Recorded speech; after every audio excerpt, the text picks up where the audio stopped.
रही है? माँ मैं कैसी लग रही हूँ? बहुत प्यारी लग रही है, बिल्कुल प्रिंसेस जैसी। एक मिनट। माँ सच में Perfect. मुझे लग रहा है मैं बहुत सिंपल लग रही हूँ। Simple?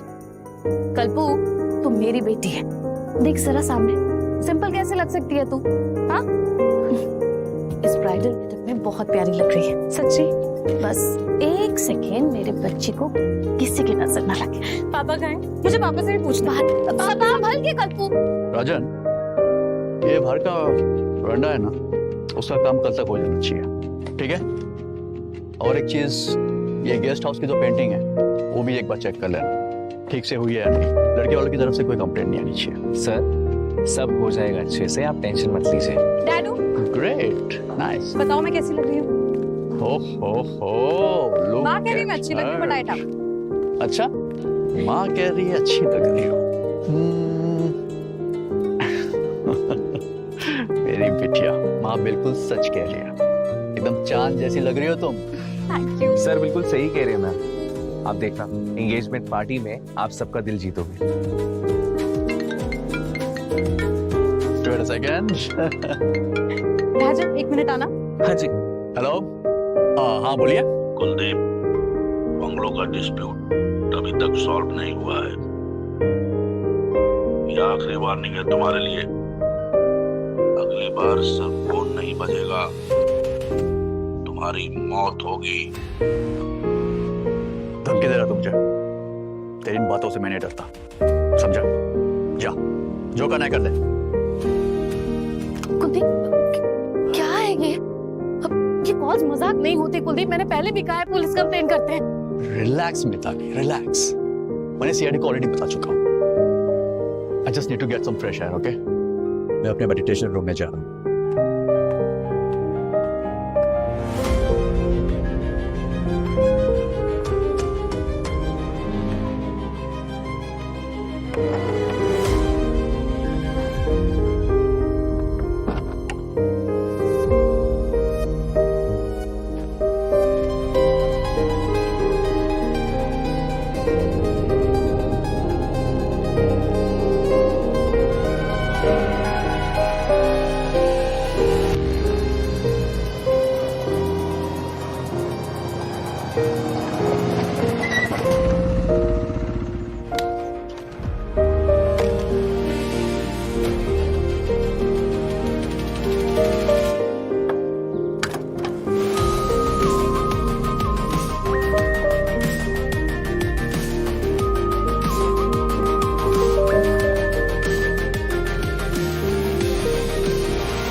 Hi sir, I am Rajan, Kuldeep sir manager. Kuldeep ji कहाँ हैं? मुझे उनसे कुछ बात करनी थी, जरूरी बात है। सर आपको आने में थोड़ी देर हो गई, जिस बात का डर था सर वही हो गया। What? कहाँ है? सर आइए।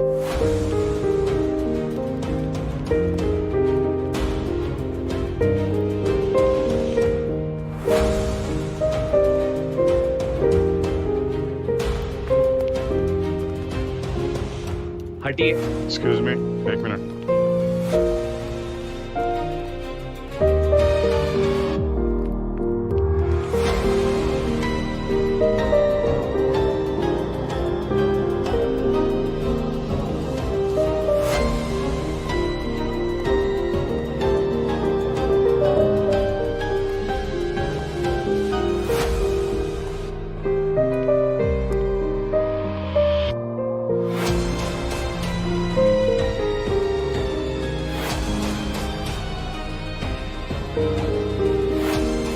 कब हुआ ये? सर अभी कुछ घंटे पहले।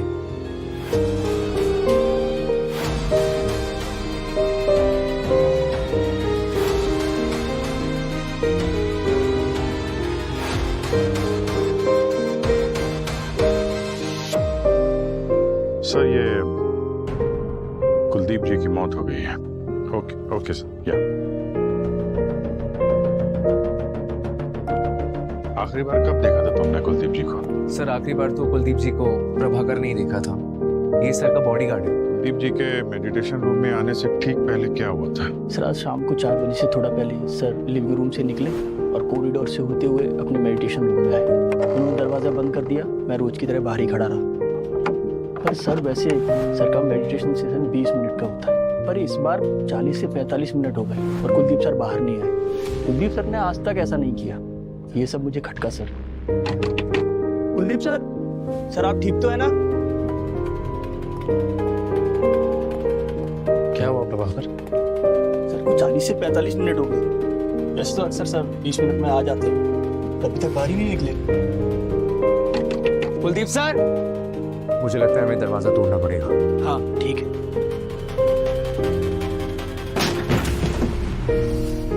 Kuldeep sir, Kuldeep sir, Kuldeep sir, Kuldeep sir,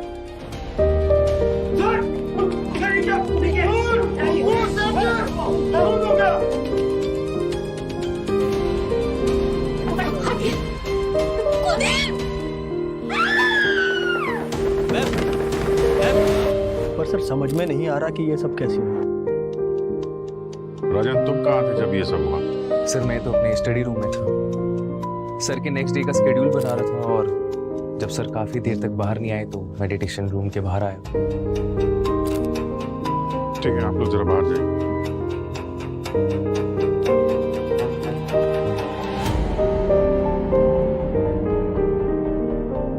Pankaj, Sachin, जरा बात करो सबसे, देखो क्या पता चलता है।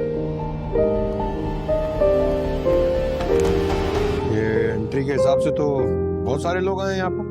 हाँ सर, वो कल्पना बेबी की एंगेजमेंट का माहौल है ना, तो घर की मरम्मत और डेकोरेशन का काम चल रहा है, इसलिए बहुत सारे लोग आए और गए। किसी की एंट्री मिस तो नहीं हुई? नहीं सर, मुझे बहुत सालों का तजुर्बा है, मेरी आंखों से बचकर कोई नहीं जा सकता। और अगर आंख बंद हो गई तो? क्या मतलब सर? मतलब ये है कि तुम यहाँ पर ड्यूटी कर रहे हो, नींद आ गई, सो गए और फिर अंदर घुस गया, ऐसा कुछ हुआ है? नहीं सर, मैं ड्यूटी के टाइम पे कभी नहीं सोता हूँ। ये बंगले में आने का और कोई रास्ता है? ये एक ही रास्ता है सर। कमरे के अंदर आने जाने के लिए सिर्फ यही एक दरवाजा है और उसके बाहर बॉडीगार्ड प्रभाकर खड़ा हुआ था। और सर ये दरवाजा अंदर से बंद था। अंदर भी कोई सीक्रेट रास्ता वगैरह तो दिख नहीं रहा है। सिर्फ यहाँ पे एक खिड़की है, उस पे भी ग्रिल लगी हुई है। अच्छा ये बताओ कि उस 40 से 45 मिनट के दौरान कमरे में कोई आया था या फिर कमरे से कोई बाहर गया, या फिर तुम कमरे की निगरानी छोड़कर कहीं गए थे? नहीं सर, मैं दरवाजा छोड़कर एक पल के लिए भी नहीं हिला। ना कोई अंदर आया और ना ही कोई बाहर गया। सर फिर ये खून हुआ कैसे और किया किसने होगा? क्योंकि इस कमरे में ऐसी कोई सीक्रेट जगह भी नहीं है जहाँ कोई छुप सके। यहाँ पे कुछ पेंट की स्मेल आ रही है। सर ये यहाँ पर तो रेनोवेशन का काम चल रहा है, वहीं से आ रही हो? नहीं, अंदर इस तरफ नहीं, यहाँ खिड़की से आ रही है। लगता है ये अभी हाल ही में पेंट हुआ है। सर ये देखिए सर, कुलदीप जी के चेहरे पे, कलाई पे और उंगलियों पे अरोमा ऑयल के पैचेस हैं। अरोमा ऑयल तो यहाँ है ना, कितना सारा। और फिर अरोमा ऑयल की बोतल भी यहाँ रखी है। अरोमा ऑयल डिफ्यूजर में डालते समय उनके हाथ में लग गया होगा। पर सर कोई चेहरे पे अरोमा ऑयल क्यों लगाएगा? ये ऑयल कुलदीप जी ने अपने चेहरे पे नहीं लगाया है, खूनी ने लगाया है। कैसे सर? ये देखो, खिड़की की हालत देखिए।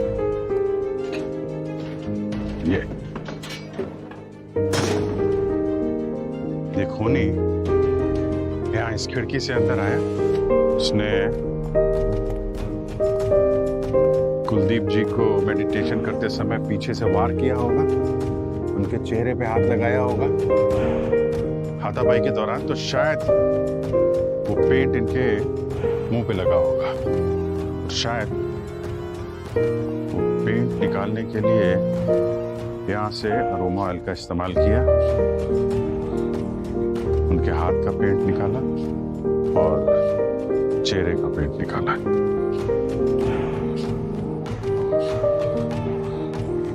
और शायद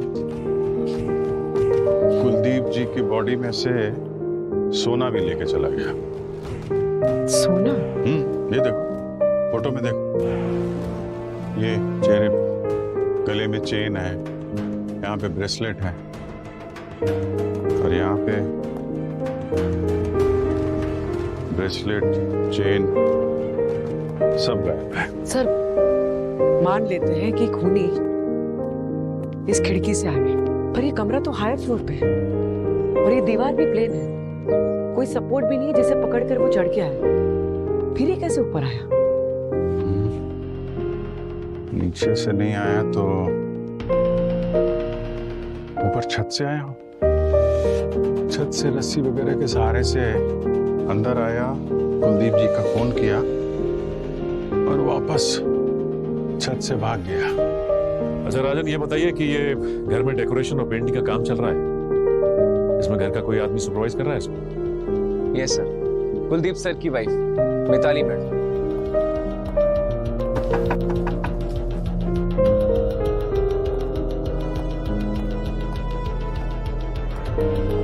मैम वो सीआईडी वाले कुछ बात करना चाहते हैं आपसे। अभी कैसी तबीयत है कल्पना की? अभी भी बेहोश है सर। इतना बड़ा सदमा बर्दाश्त नहीं कर पाएगी मेरी बच्ची। कुलदीप जी को धमकी भरे फोन आते थे, आपको इसके बारे में कोई आइडिया है? हाँ सर, मैं जानती हूँ कुलदीप को ये धमकी भरे कॉल कौन कर रहा था। कौन? हेमंत, कुलदीप का बिजनेस पार्टनर। हालांकि कुछ दिन पहले उनकी पार्टनरशिप खत्म हो गई थी। क्यों? कुछ बिजनेस डिस्प्यूट था। उसने कई बार कुलदीप को धमकी दी। मैंने कुलदीप को कहा भी कि इस बारे में पुलिस में कंप्लेन करते हैं, उन्होंने कभी भी मेरी बात को सीरियसली लिया ही नहीं। और अब देखिए ये सब हो गया।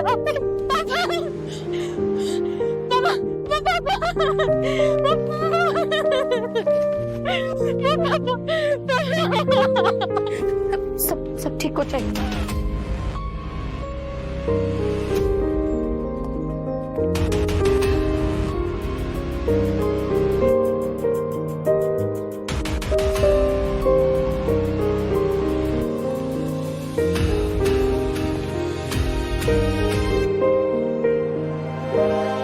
टेरेस पे तो कहीं भी कोई रस्सी का निशान नहीं है, ना ही कोई टूटी रस्सी, ना किसी तरह का कोई हुक लगा हुआ है। लेकिन हाँ, ये जो वर्कर्स का बाथरूम है, वहां पे बॉम्बू, सीढ़ियां, पेंटिंग का सामान, ये सब कुछ पड़ा हुआ है। तो अगर ऊपर से नहीं आया तो नीचे से आया। नीचे ये सीढ़ी और बैम्बू वगैरह तो है ना, तो पता ये लगाना है कि आया कौन है, किसने फोन किया है। सर, ये मिस्टर नकुल है, इस बंगले के रेनोवेशन का कॉन्ट्रैक्ट इन्होंने दिया। नकुल, तुम इंचार्ज हो ना यहाँ के, तो तुम्हें पता कैसे नहीं कि मेडिटेशन रूम का ग्रिल जो है वो ठीक से लगा नहीं था? तो सर वो मेडिटेशन रूम की विंडो में ग्रिल था ही नहीं, उसकी वजह से कबूतर अंदर आ जाते थे और मेडिटेशन रूम को गंदा कर देते थे। कुलदीप सर बहुत परेशान थे, तो मिताली मैडम ने बोला कि उसमें ग्रिल लगा दो। अरे हाँ, लेकिन ग्रिल तो लगा ही नहीं ना ठीक से। नहीं सर, वो ग्रिल में सिर्फ वेल्डिंग बाकी थी, बाकी उसको फिक्स कर दिया था ताकि कबूतर अंदर ना आ सके। ठीक है, ये ग्रिल का काम कौन कर रहा था? ये पेंटिंग वेंटिंग किसने किया? सर जग्गू ने। बुलाओ जग्गू को। चलो सर, वो जग्गू आज काम पर नहीं आया सर। मैंने सुबह उसको कॉल किया था पर उसका फोन स्विच ऑफ बता रहा है। क्या नंबर है उसका? जी ये नंबर तो ऑफ है सर। कहीं ऐसा तो नहीं कि आज आया हो और तुमने देखा ना हो? वॉचमैन को बुला जरा। सर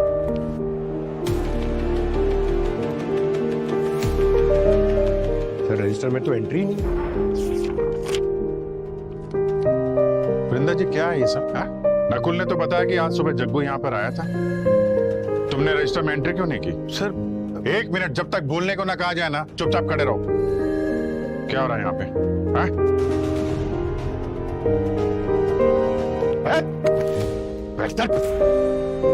तुमने जग्गू को अंदर आने दिया और उसके साथ मिलकर कुलदीप जी को मार दिया? मैंने कुछ नहीं किया सर। देखो वृंदा जी, मर्डर केस है, बहुत लंबा फंस हो गया, इसलिए बेहतर होगा जो कुछ सच है बता दो। सर बस मैं 20 मिनट के लिए गेट पे सो गया था। हो सकता है सर कि उसी समय जग्गू बंगले के अंदर आया। फिर क्या हुआ? मैडम फिर मेडिटेशन रूम का जब दरवाजा टूटा उसकी आवाज से मेरी आंख खुली। तो हो सकता है सर जब इसकी आंख लगी उसके बीच में ये जग्गू आया अंदर मेडिटेशन रूम में और खून करके निकल गया। नकुल जी, अपने एम्प्लॉयज की सब आइडेंटिफिकेशन वगैरह रखते हैं ना, आधार कार्ड वगैरह? हाँ सर, वो सारा डिटेल बिंद्रा जी के पास दे दिया था मैंने। पूर्वी ये आधार कार्ड लो जग्गू का बिंदा से और पता लगाओ, डिटेल्स निकालो उसकी। आधार कार्ड दो। सर चलिए। और पंकज, आज सुबह से बंगलों में जो जो लोग भी आए ना सबकी लिस्ट बनाओ, फिंगरप्रिंट्स, आइडेंटिफिकेशन, सबकी डिटेल्स निकालो। बॉस, ये कुलदीप की स्किन का सैंपल है और इस पे मुझे पेंट के स्टेन मिले हैं। कुछ नया बता यार सारू के। इस पे मुझे स्टेरिक एसिड के ट्रेसेस भी मिले हैं। ये है नया स्टेरिक एसिड। और ये सर किस में इस्तेमाल होता है? पूर्वी वैसे तो ये स्टेरिक एसिड हर पेंट में थोड़ा बहुत होता है, लेकिन यहाँ पर बात कुछ अलग है। यहाँ पर विंडो के जो ग्रिल है और जहाँ कहीं भी ये रिनोवेशन के लिए पेंट हुआ है वहां पर इस स्टेरिक एसिड के ट्रेसेस मुझे नहीं मिले। सॉरी सर, मैं कुछ समझा नहीं। मैं समझाता हूँ पंकज। दरअसल खूनी ने पेंट स्टेन हटाने के चक्कर में ये स्टेरिक एसिड इस कुलदीप की बॉडी पर छोड़ दिया। अरे सर, अभी तो आपने कहा कि वो एसिड ग्रिल या पेंट के सैंपल से मैच नहीं। ये भी हो सकता है कि ये स्टेरिक एसिड मर्डर वेपन से आया हो इसके शरीर में। अच्छा सालम साहब, ये पेंट के अलावा ये स्टेरिक एसिड और किस किस चीज में इस्तेमाल होता है? सचिन, पेंट के अलावा ये स्टेरिक एसिड दरअसल कॉस्मेटिक्स में और स्किन केयर की चीजों में इस्तेमाल होता है, जैसे साबुन, शैम्पू, इस तरीके की चीजें। तो फिर सारू के कुलदीप ने भी इस्तेमाल किया होगा। कॉस्मेटिक्स, साबुन है, शैम्पू है और कुछ है। नहीं किया बॉस, मैंने अच्छी तरह से चेक किया, इनमें से किसी चीज का रेजिड्यू मुझे कुलदीप की बॉडी पर से नहीं मिला। तो इसका मतलब है कि सारू के तेरे कहने का मतलब है कि खूनी ने ये चीजें इस्तेमाल की होगी। मतलब जब कुलदीप के चेहरे पर से वो रंग हटा रहा था तो शायद उसके हाथ पर जो अरोमा ऑयल लगा था जिसमें स्टेरिक एसिड है, वो स्टेरिक एसिड कुलदीप के चेहरे पर रह गया। राइट। एक बात और बॉस, मुझे लगता है खूनी प्रोफेशनल नहीं है। क्या मतलब? मतलब ये कि इस पर जो वार हुआ है, इसके घाव ये बताते हैं कि ये एकदम प्रिसीजन के साथ नहीं किया गया, सटीक वार नहीं है। ये घाव देखो, मुझे लगता है खूनी ने गुस्से में बराबर इस पर चाकू घोंपा है, बार बार। अब ये तो एक नया एंगल लेकर आ गया। अभी तक हमें ऐसा लग रहा था कि शायद खून रॉबरी के लिए हुआ है, पर आप ले आए हैं पर्सनल ग्रज, दुश्मनी का एंगल। पर सर, एक पेंटर की कुलदीप जी से क्या दुश्मनी हो सकती है? हो सकता है कि किसी ने पेंटर का इस्तेमाल किया हो खून करवाने के लिए, अपनी दुश्मनी निकालने के लिए। अभिजीत, इस केस में एक नाम मुझे खटक रहा है, वो है कुलदीप का एक्स बिजनेस पार्टनर जिसके साथ कुलदीप की दुश्मनी थी, हेमंत। मिस्टर हेमंत, कुलदीप जी के साथ आपका पुराना झगड़ा था लैंड डील और बंगलों की ओनरशिप को लेकर। आप सही कह रहे हैं। जब हमने बंगलों को खरीदा था तो हम दोनों पार्टनर्स थे और हम वहाँ बंगला तोड़कर बिल्डिंग बनाना चाहते थे और कुलदीप ने बंगलों पे कब्जा कर लिया, जबकि उस प्रॉपर्टी में 50% का मैं मालिक था। कोई प्रूफ है आपके पास? दिखाता हूँ। ये देखिए, जो बिल्डिंग हम बनाना चाहते थे उसकी ये ब्लूप्रिंट है। ये जो है वो हम दोनों के बीच का एग्रीमेंट है और कुछ फोटोज भी हैं। फोटोज देखिए, आप भी देखिए। उन्होंने आपसे बंगला हड़प लिया इसलिए आप उन्हें बार बार धमकी दे रहे और फिर उनका खून कर दिया? अरे नहीं सर, मैं तो उसको बस ये जताना चाहता था कि ये जो प्रॉपर्टी है उसमें 50% का मालिक मैं भी। मैं बस उसे धमकाना चाहता था, मारना नहीं चाहता था। पर मर तो गए ना वो। हो सकता है कि आप उन्हें मारना ना चाहते हो, किसी और से मरवा दिया हो ताकि आपके हाथ दाग में लगे। मैं उससे नफरत जरूर करता था और मैं ये भी चाहता था कि उसके जैसा जलील इंसान मर जाए, लेकिन इसका ये मतलब नहीं हुआ कि मैंने उसे मारा है। हम सिर्फ सबूत पे बिलीव करते हैं हिम्मत जी, और सबूत झूठ नहीं बोलते। सबूत है तो सबूत लेके आओ। अगर तुम दोनों को लगता है कि मैंने कुलदीप को मरवाया है तो प्रूफ लेके आओ। प्रूफ मिलने में ज्यादा टाइम नहीं लगता है हेमंत जी। एक बार जिससे खून करवाया है वो पकड़ा गया तो असली खूनी का चेहरा सामने आ ही जाएगा। हाँ, तो उसी समय आना। ठीक है, हम ये फोटोग्राफ, ब्लूप्रिंट्स वगैरह अपने साथ लेके जाएंगे।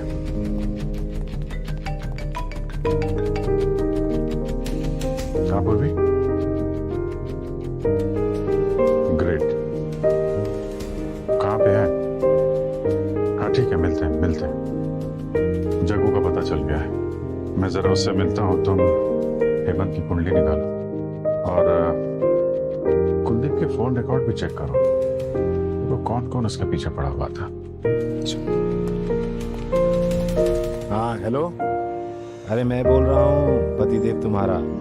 हाँ अरे वो क्या है ना, नया फ़ोन लिया है और ये नया नंबर है मेरा, सेव कर लेना ठीक है। और हाँ, किसी को देना मत ये नंबर, ठीक है। और सुनो, आज मैं पहली बार जहाज़ में बैठूंगा।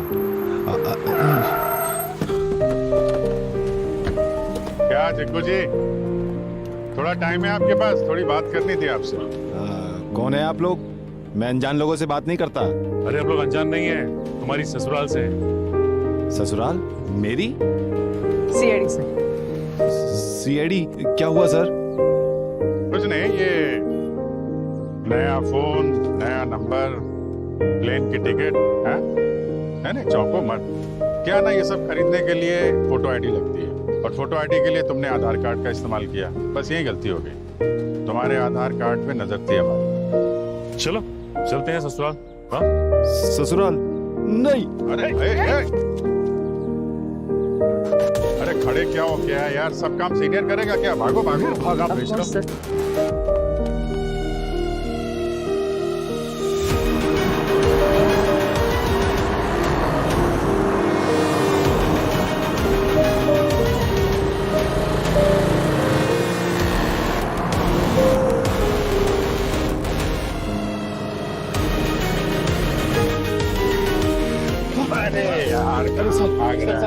सॉरी सर, गलती हो गई। तुम्हारे ऊपर कुलदीप जी के मर्डर का इल्जाम है, समझे?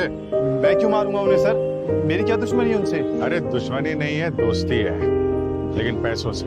सर आप लोग सर फंसा रहे हो मुझे खून के इल्जाम में। फंसाने रहे, तेरी उंगलियों के निशान मेडिटेशन रूम की खिड़की से मिले, समझा?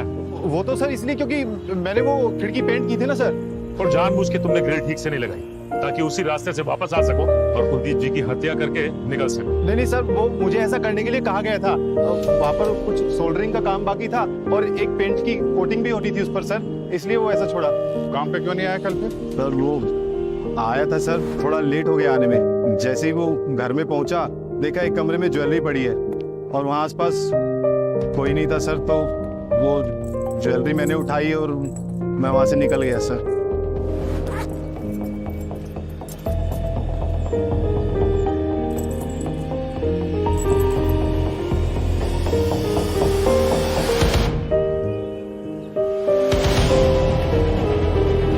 सर ये तो वही ज्वेलरी जो कुलदीप जी के यहाँ से चोरी हुई।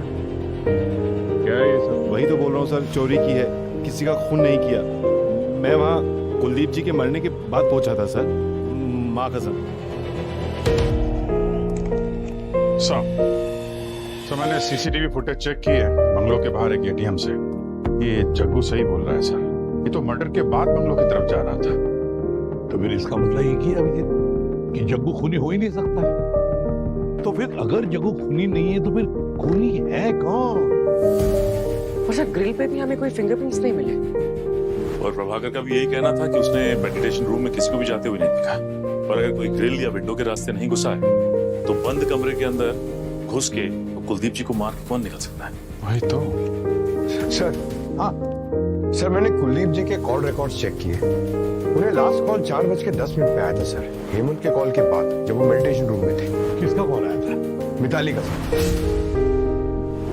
ये मिताली क्यों फोन कर रही थी कुलदीप को, और वो भी मेडिटेशन के टाइम पर? सर हो सकता है मिताली ने कॉल किया हो मेडिटेशन रूम में आने के लिए और कुलदीप जी मना नहीं कर पाए, इसी बहाने वो कमरे के अंदर घुसी, उनका खून किया और निकल गई। पर प्रभाकर ने कहा था कि वो तो रूम के बाहर ही खड़ा था ना, उसने किसी को अंदर जाते हुए या बाहर आते हुए नहीं देखा। पंकज, ऐसे खून किसी की मदद के बगैर नहीं होते, कोई तो साथी होता ही है। हो सकता है प्रभाकर और मिताली मिले हो। और तो और सर, ये कुलदीप की मौत के बाद ये बिजनेस और प्रॉपर्टी तो मिताली के नाम पे ही होने वाली है। अच्छा, तो ये बात है।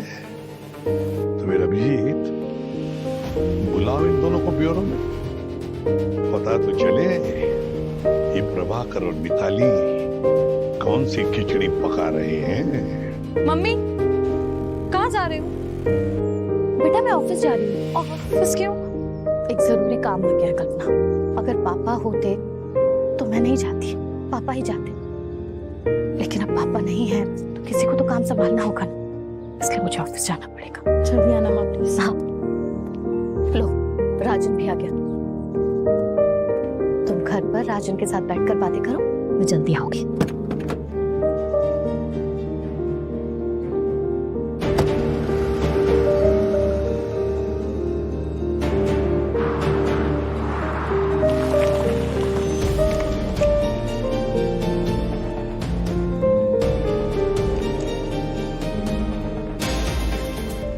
क्या बात है मिताली जी, बहुत जल्दी है आपको बिजनेस संभालने की।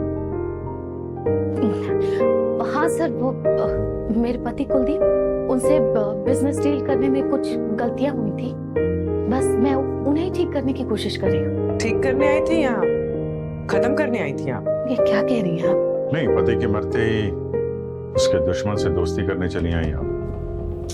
दोस्ती नहीं सर, ये यहाँ बिजनेस डील करने आई थी। आपसे बाद में बात करेंगे मिस्टर हेमंत, अभी जरा मिताली जी से पूछताछ करनी है। आप जरा ब्यूरो चलने का कष्ट करेंगे? आइए आइए आइए। चलिए।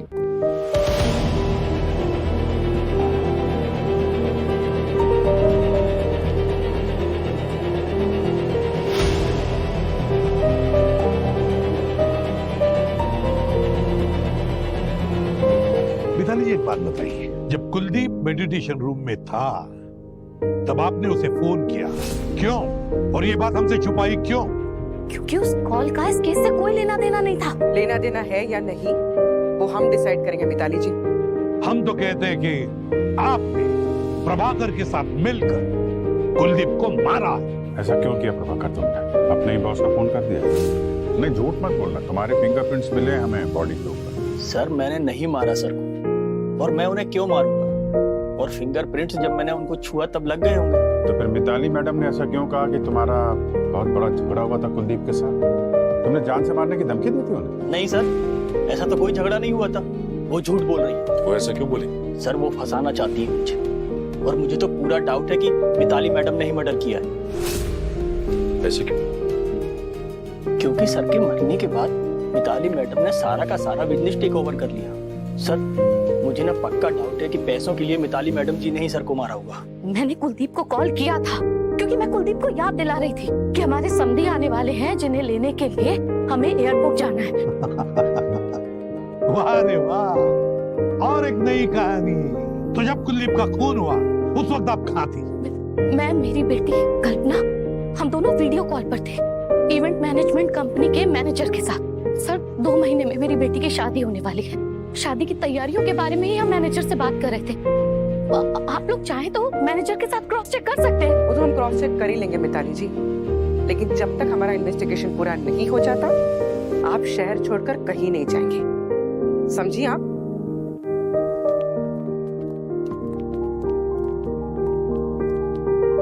सर, सर वो लोशन बॉटल जो मिताली ने यूज की थी उस पे स्टेरिक एसिड के ट्रेस नहीं मिले जो हमें बॉडी पे मिले थे। क्या?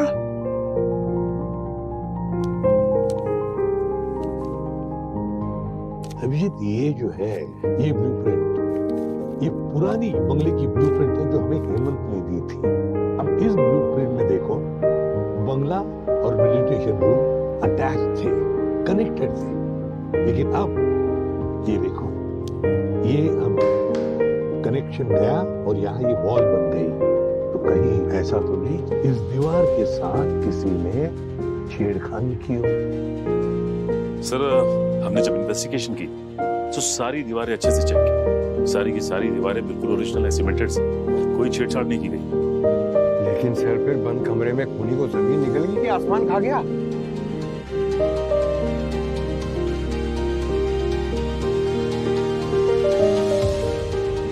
क्या ऐसा हो सकता है कि इस बंद कमरे में कोई आया ही नहीं और ना कोई गया है? मतलब सर? मतलब पूर्वी, ये भी हो सकता है कि खूनी पहले से ही इस बंद कमरे में मौजूद था और फिर खून करने के बाद उस बंद कमरे से गया नहीं, वहीं पर रहा उस बंद कमरे में। सर थोड़ा डिटेल में बताइए प्लीज सर। पंकज, ये है बंगलों के उस कमरे की पुरानी फोटोग्राफ जब बंगला सेल पर था।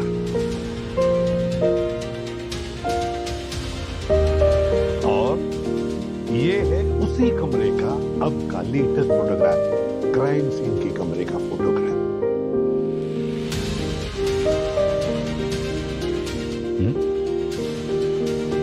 ध्यान से देखो पंकज, इन दोनों फोटोग्राफ में कोई एक चीज है जो मिसिंग है।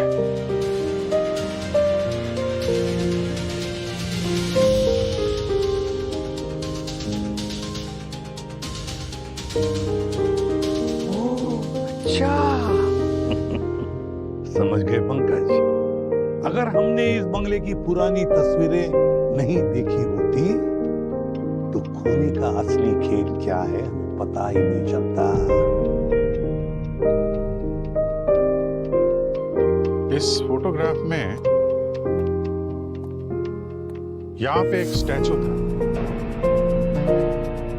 अब वो स्टैचू कहां पे है मिताली जी? स्टैचू के बारे में कुलदीप ने बताया था कि वो स्टैचू डैमेज है। हाँ सर, मुझे याद आया, कुलदीप सर ने मुझे बोला था वो स्टैचू को रिपेयर करवाने के लिए। ये मूर्ति टूट गई है, रिपेयर के लिए भेजता हूँ। जी सर। अभी वो स्टैचू कहां है? सर वो स्टैचू मैंने गैराज में रख दिया था। लेकर आओ।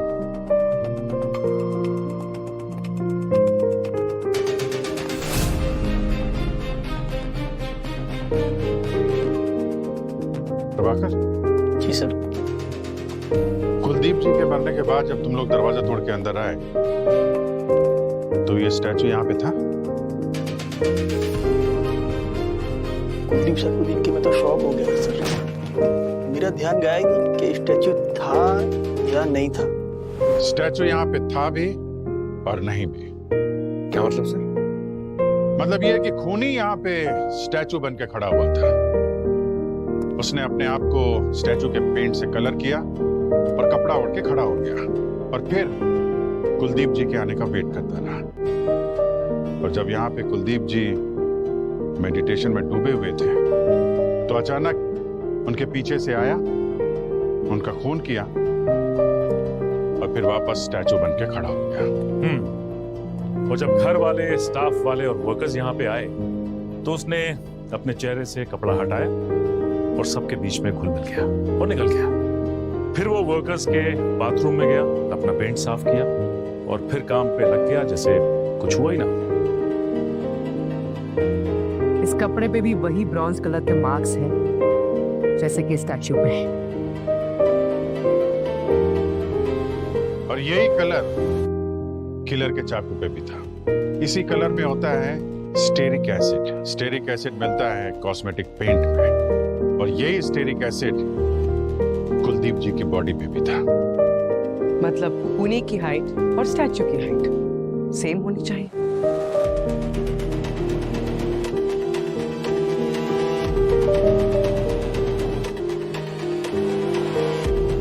अब सवाल ये उठता है कि किस किस की हाइट स्टैचू की हाइट से मैच करती है। और जहां तक मुझे याद आता है सिर्फ एक आदमी है, बल्लू। मगर सर, अगर बल्लू भीड़ में मिक्स हो गया तो फिर किसी ने उसे देखा क्यों नहीं? क्योंकि उसको यहां से भागने में किसी ने तो मदद की है।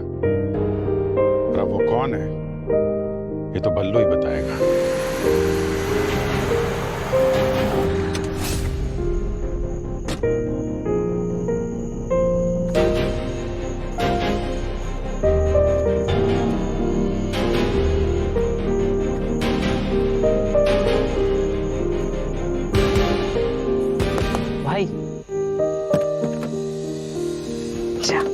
बल्लू, ये तुम्हारे काम का लास्ट इंस्टॉलमेंट।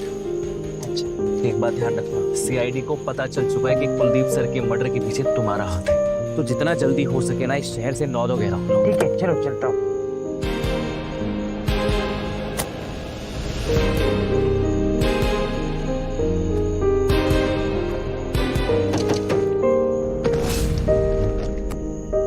क्यों बे बल्लू के बच्चे, कहाँ भाग रहा है? जब तुझे मालूम है आज नहीं तो कल पकड़ा ही जाएगा, तो क्यों परेशान कर रहा है? सर मैंने कुछ नहीं किया सर। तूने क्या किया है क्या नहीं सब मालूम है हमें। कहाँ भाग रहा था? हाँ? इतने सारे पैसे किसने दिए तुझे? आप लोग मुझ तक पहुंचे कैसे? ये टेम्पो का पीछा करते हुए, समझा?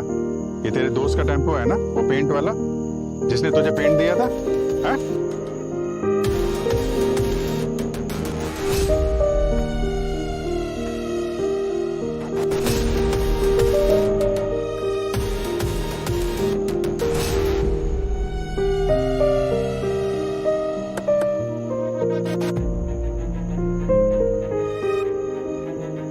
किसने दिए पैसे ये? हाँ? बोल। हाँ सचिन, क्या?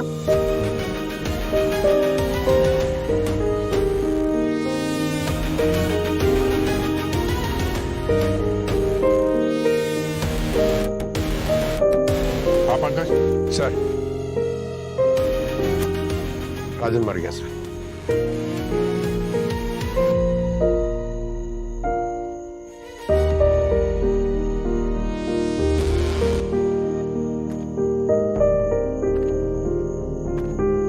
क्यों बोले? पहले तूने कुलजीत जी को मारा, उसके बाद राजन का खून किया। सर मैंने राजन को नहीं मारा, मैं ही मिला था लेकिन पैसे लेके निकल गया सर। मैं कुलदीप को मैंने मारा सर, वो भी राजन के कहने पर।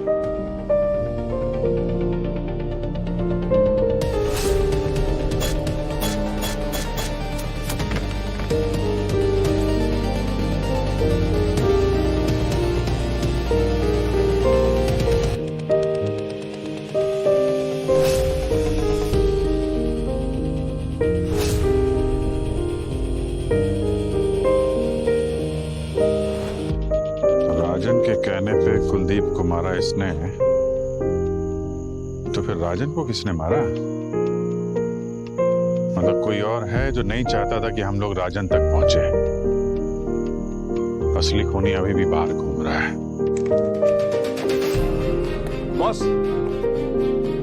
बॉस, टेस्ट रिपोर्ट से पता चला है कि राजन की मौत जहर से ही हुई है। एक रेजिन बेस्ड कंपाउंड मिला है जो कि लिप बाम में मिक्स किया गया था। क्या तो मतलब जिसने भी ये खून किया है शायद वो जानता होगा कि राजन लिप बाम इस्तेमाल करता था।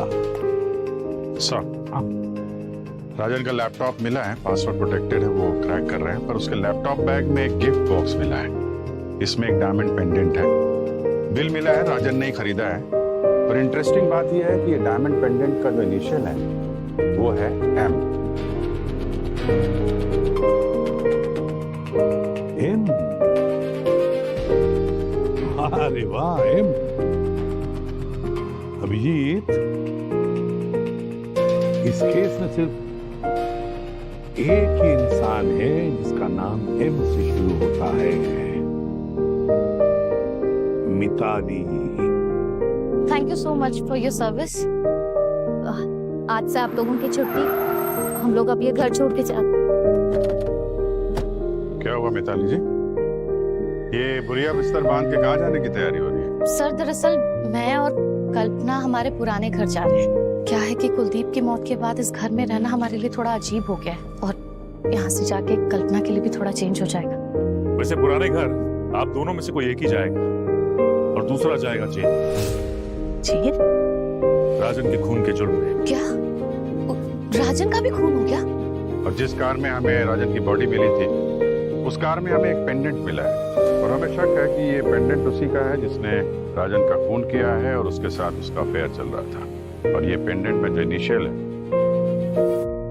वो है एम। तो खूनी कोई ऐसा आदमी है जिसका नाम एम से शुरू होता है। अरे सर, हजारों नाम होते हैं एम से। आपको ऐसा क्यों लगता है कि एम से सिर्फ मिताली होता है? क्या बेबुनियाद इल्जाम लगा रहे हैं आप मेरे ऊपर? मेरा और राजन का अफेयर? नहीं नहीं, ऐसा हमने कहा नहीं, हम तो ऐसा शक था। फिर हमें राजन का लैपटॉप मिला, हमने उसको क्रैक किया तो उस लैपटॉप ने सारे राज से पर्दा हटा दिया। उसने अपनी सारी फीलिंग्स अपने लैपटॉप में लिखी हुई थी। बहुत सारे लव लेटर्स भी थे जो उसने मेल नहीं किए, और सारे लेटर्स पर एक ही नाम लिखा था जिसका इनिशियल एम से शुरू होता। मेरी बात सुनिए आप लोग। देखिए सर, आप लोगों को कोई गलतफहमी हुई? नहीं नहीं नहीं, कोई गलतफहमी नहीं हुई है मिताली जी। प्यार तो वो करता था किसी एम नाम के ही लड़की से। क्यों कल्पना जी? मुझे कैसे पता होगा सर? अरे नहीं नहीं, अभी पूरी बात तो सुन लीजिए आप। मैं ये कह रहा हूँ कि क्यों कल्पना जी उर्फ मिट्टी, घर में आप इसको इसी नाम से बुलाती है ना, मिट्टी एम।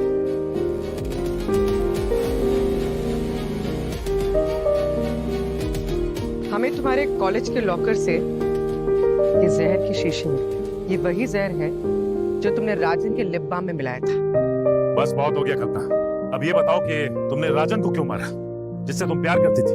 मैं प्यार नहीं करती थी राजन से, वो चाहता था मुझे, इसलिए मैंने अपने फायदे के लिए उसका इस्तेमाल किया।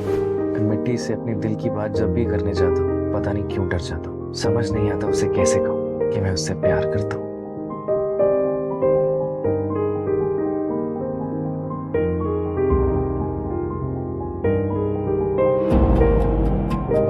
मैम आप, मैम वो क्या है ये? कुछ नहीं है मैम, मिसअंडरस्टैंडिंग है मैम। वो ऐसे ही मैं कुछ टाइप कर रहा था, मतलब। राज, मुझे बहुत पहले से पता है कि तुम मुझसे प्यार करते हो। और एक बात बताऊं, मैं भी तुमसे बहुत प्यार करती हूँ। क्या सच में? और तुमसे शादी करना चाहती हूँ।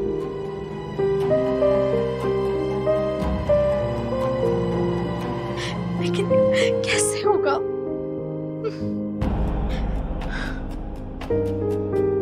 क्या हुआ? लेकिन तुम रो क्यों रही हो? पापा हमारी शादी के लिए कभी नहीं मानेंगे। वो मेरी शादी अपने पसंद के लड़के से करवाना चाहते हैं। और पता है, मेरी शादी उनके लिए सिर्फ एक बिजनेस डील है। अरे तुम फालतू में टेंशन नहीं लो, मैं हूं ना। मैं जाऊंगा कुलदीप सर के पास, तुम्हारा हाथ।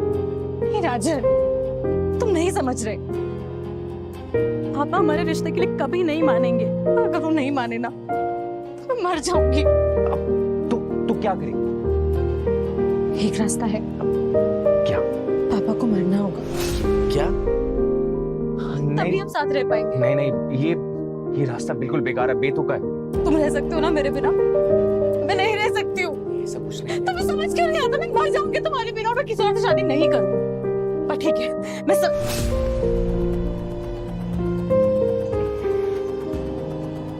ठीक है,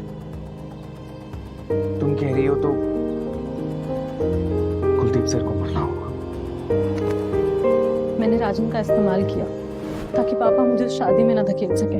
राजन ने बल्लू की मदद से पापा का खून किया, लेकिन जब मुझे पता चला कि राजन भी एक्सपोज होने वाला है, तो मैंने उसको भी रास्ते से हटा दिया, वरना मैं भी पकड़ी जाती। और तुम राजन से शादी क्यों नहीं करना चाहती थी? मैं किसी से शादी नहीं करना चाहती थी। पापा का बेटा बनना चाहती थी, उनका बिजनेस, उनके एम्पायर को बढ़ाना चाहती थी। लेकिन पापा, उनकी सोच बहुत छोटी थी। लड़की है, पढ़ाई करके शादी करेगी, कि बस इस सोच को बदलना चाहती थी मैं। और मैंने बहुत कोशिश करी, लेकिन पापा के लिए तो जैसे मैं सिर्फ एक बिजनेस डील थी, है ना माँ? सर, हम लड़कियों की अपनी कोई लाइफ नहीं होती क्या? अपना वजूद, अपना से कुछ नहीं होता। सारी जिंदगी बस मर्दों की सुनते रहो। ऐसा कर, वैसा कर, ऐसा मत कर, वैसा मत कर। हर वक्त मेरी भी अपनी लाइफ है। लाइफ को अपने तरीके से जीना चाहती थी। चाहती थी कि जो मैं करना चाहती हूँ मुझे करने को मिले। हमें बोलने का हक है, अपने तरीके से अपनी लाइफ को जीने का हक है। कल्पना हक है, और आज के जमाने में हक सबको है। हाँ, अगर कुछ दकियानूसी लोगों से हक की लड़ाई लड़नी पड़े तो उसके भी रास्ते हैं, लेकिन जो रास्ता तुमने चुना वो गलत था। तुम्हारे इस फैसले ने तुम्हारी पूरी जिंदगी बर्बाद कर दी। अब बाकी की बची हुई जिंदगी जेल की सलाखों के पीछे काटनी पड़ेगी तुम्हें।